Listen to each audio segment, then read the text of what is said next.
This is the first in a series of tutorials on the subject of OpenProject, which is an open source program distributed by Serena Software Incorporated for project scheduling, similar to Microsoft Project, only it is free since it's open source software. It can be downloaded at www.openproj.org, OPENPROJ.org. The first thing we will do is open the application, OpenProject. For this first tutorial, we will create a new project just to be able to go through how to enter tasks and resources. We'll give it the name test. As you can see, it opens up very similar to Microsoft Project. Next thing we'll do is hide some columns so that we'll have more room on the screen to be able to see what we're doing.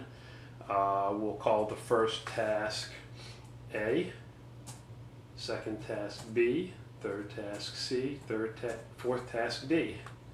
We'll say this one is 2 days, this one's 3 days. As you can see, it's very easy to enter information on the name, the duration.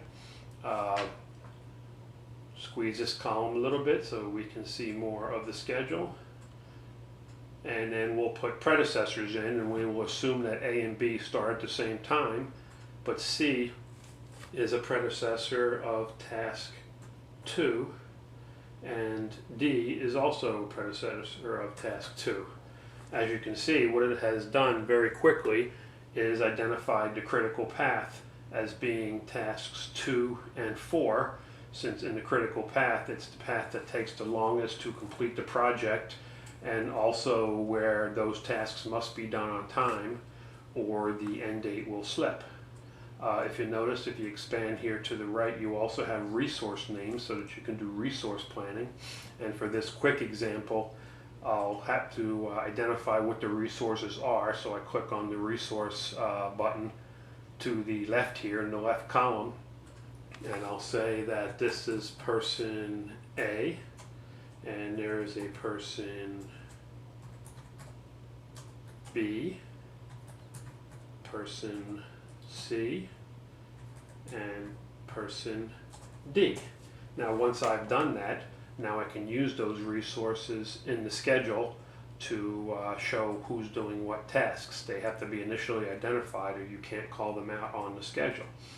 So I can go back and now say task 1 will be done by person A, task 2 will be done by person C, task 3 by person A again, and task 4 by person B.